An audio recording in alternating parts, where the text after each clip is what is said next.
Gerald Jerry Tillinghast was once a name that carried weight in the underworld of Providence, Rhode Island. As a trusted enforcer for the Patriarcha crime family, he lived by a brutal code: loyalty above all, silence over truth, and violence as currency.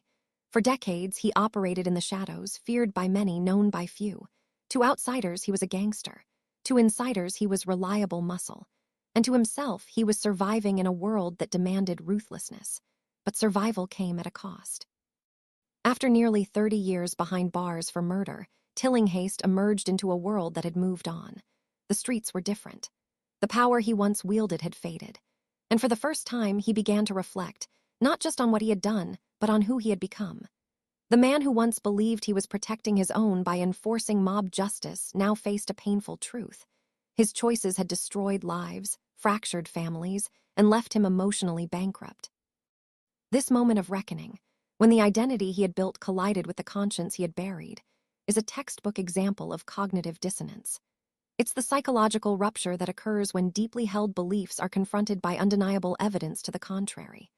For Tillinghast, the belief that he was loyal, honorable, and necessary was shattered by the realization that he had been complicit in cycles of harm he could no longer justify. Rather than retreat into silence, Tillinghast chose to speak. He collaborated with a former police officer to write Choices, a memoir that exposed his bloody past. He appeared on podcasts and in interviews, not to reclaim notoriety, but to offer a warning. His story became a mirror for others trapped in the illusion of power, proof that even the most feared men can feel the weight of their past and seek redemption. Cognitive dissonance is not reserved for the guilty. It lives in the minds of artists, scientists, and saints. It is the ache of contradiction, the moment when a man's beliefs collide with his behavior, when the story he tells himself becomes unbearable. Leonardo da Vinci was a man of insatiable curiosity and deep reverence for life. He could articulate the very essence of compassion, beauty, and human elegance through every word he wrote into his art. They say a picture is worth 1,000 words.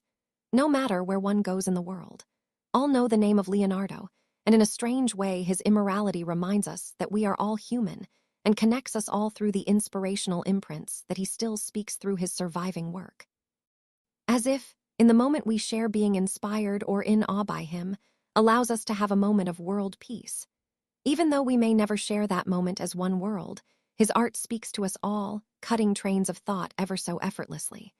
To observe his work is to observe stillness in motion. It steals our worries and troubles. Yet at the same time, he also designed weapons, machines of war he claimed capable of mass destruction. In his notebooks, Leonardo justified these inventions as intellectual exercise or necessary commissions. But the tension was there. A man devoted to understanding life, contributing to its undoing. His dissonance was elegant, quiet, buried in sketches and marginalia. The genius who painted The Last Supper also engineered mass murderous melancholy mechanicals. How can one paint love and create destruction? The ego, acting as a psychological gatekeeper, strives to maintain coherence between self-image and behavior. But when actions contradict values or beliefs, cognitive dissonance erupts, forcing the ego to either rationalize or evolve. Intelligence refines this process, expanding the ego's capacity for self-awareness, emotional regulation, and moral reasoning, allowing it to adapt rather than defend. Yet when moral guidelines are bypassed or suppressed, the ego may distort reality to preserve its image, becoming the very source of dissonance it was meant to resolve. Leonardo's early works, like the Baptism of Christ, revealed technical brilliance and could incentivize a devout belief in Christ, but his gaze wandered to the exploration of how to kill effectively and efficiently. A sign of dissonance, an ego inflamed, a mind too expansive for the medium it was trained to please. By 1495, Leonardo began The Last Supper, a masterpiece born under constraint. The fresco technique failed him, but the composition did not. Each figure is a study in psychological rupture, gestures frozen in the moment of betrayal. Judas is not cast out or caricatured. He sits among the 12, hand reaching toward the same bowl as Christ, a gesture drawn directly from Scripture. His face is turned, his body angled away, but he is not theatrically isolated. The betrayal is present, but not yet complete. This ambiguity allows for reading through the lens of cognitive dissonance. the tension between proximity and rupture, between shared ritual and impending fracture. Judas's stillness contrasts with the chaos around him, cognitive dissonance in the act. Cognitive dissonance begins as a quiet ruptured signal that something within no longer fits. The brain responds not with clarity, but with choreography. First, the anterior cingulate cortex lights up, detecting conflict like a flare in the dark. It doesn't solve the tension. It marks the moment when belief and behavior collide. Then the dorsolateral prefrontal cortex begins its work, assembling plans, revisions, and rationalizations. This is the architecture of containment. The mind builds scaffolds not to escape the fracture, but to hold it in place. Planning intensifies. Thoughts loop. The executive system strains under the weight of contradiction, redirecting its energy towards structure instead of resolution. As the dissonance deepens, the ventromedial prefrontal cortex steps in, where emotion and value meet. Here, the brain begins to weigh the cost of change. What must be lost to become someone new? What must be felt to stop pretending? This is the threshold. Gerald Tillinghast crossed it in prison, choosing confession over concealment. Each apostle in the Last Supper reacts to Christ's words with a different gesture of disbelief, protest, or grief. But it is Judas who anchors the fracture. He is not cast in shadow, nor theatrically exiled. He is embedded in the scene, hand reaching toward the same bowl as Christ. The act that caused the famous dissonance of mankind is occurring. And yet his expression is unreadable, a sign of his current ignorance to understand the severity of what is to come. Gerald and Judas represent two distinct responses to dissonance. Gerald encountered contradiction and chose to engage it through structure, documenting moral tensions, refining ethical boundaries, and using recursive planning to stabilize his role within a shifting ecclesiastical landscape. His penance reflects a mind actively metabolizing conflict. Judas, by contrast, experienced rupture without containment.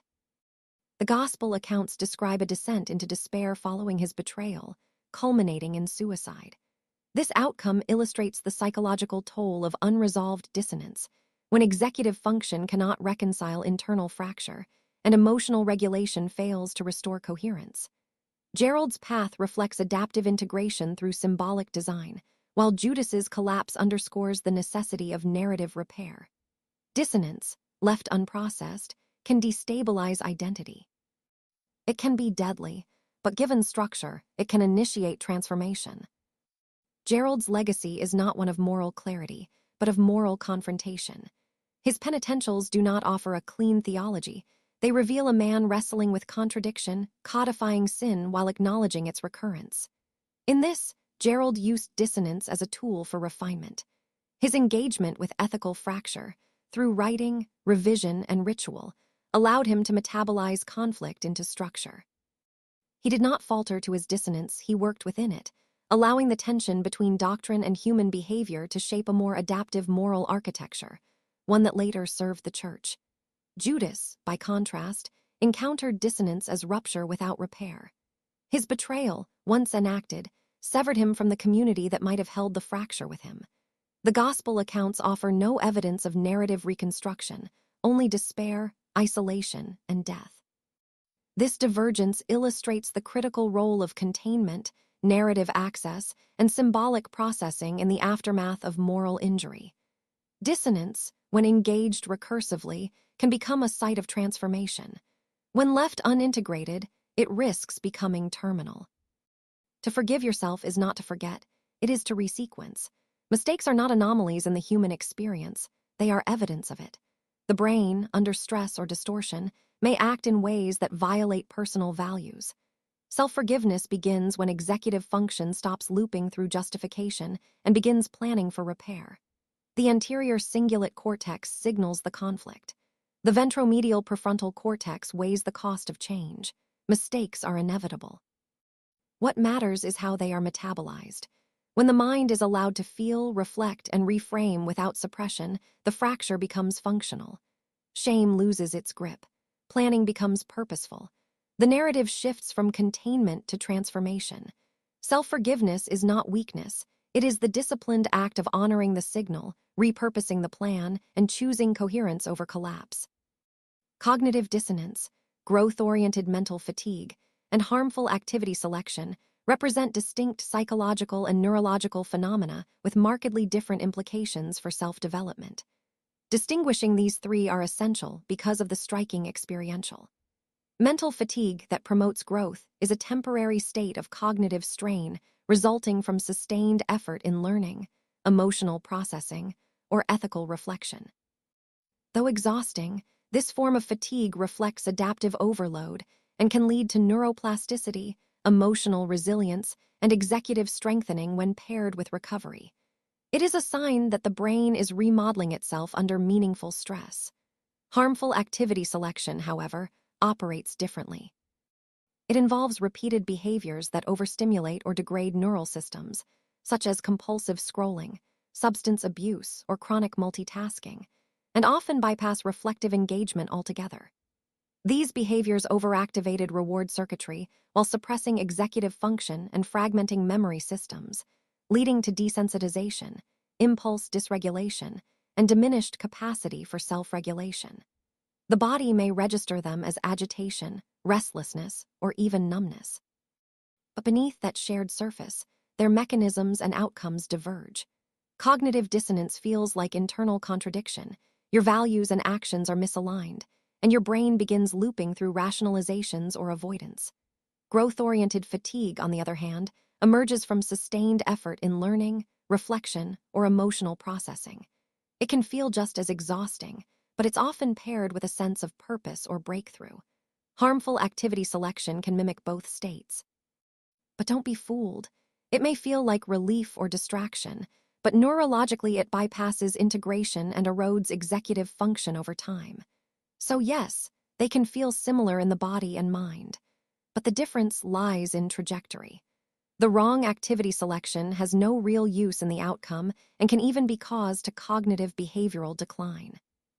Safety sweet spot. Neurodiversity acknowledges that cognitive and emotional processing vary across individuals, shaped by genetics, sensory thresholds, and neural architecture. Conditions such as ADHD, autism, and sensory processing differences alter perception, attention, and relational engagement in ways that traditional therapeutic models often overlook. Trauma history adds another layer, modifying threat detection, emotional regulation, and relational safety.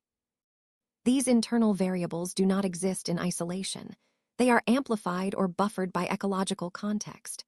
Home dynamics, cultural norms, community structures, and sensory environments all modulate the nervous system's baseline. A child in a chaotic household may require low-stimulation rituals to stabilize stimulation, while an adult in a culturally affirming space may thrive through symbolic storytelling and relational mirroring. In contrast, a neurodivergent teen may benefit from symbolic immersion paired with structured autonomy, activities that allow for emotional depth without overwhelming executive function. The NSD-driven concept of social stimulation, use of the regional brain matrix correlated to real-life experiences and psychosocial activities, helps assess these variables in real time, ensuring that each intervention is emotionally congruent, neurologically safe, and developmentally aligned. Social stimulation becomes therapeutic when it reflects the client's lived experience. Development, in this framework, is not a linear path, but a responsive ecosystem shaped by the interplay of brain, body, and environment. The matrix helps guide human attunement, ensuring that every intervention honors the complexity of the person it serves. Somatic regulation, the body's ability to modulate stimulation through breath, movement, and interoception, works in tandem with relational safety. These systems are intertwined. Safe relationships promote somatic regulation, and regulated bodies are more open to connection.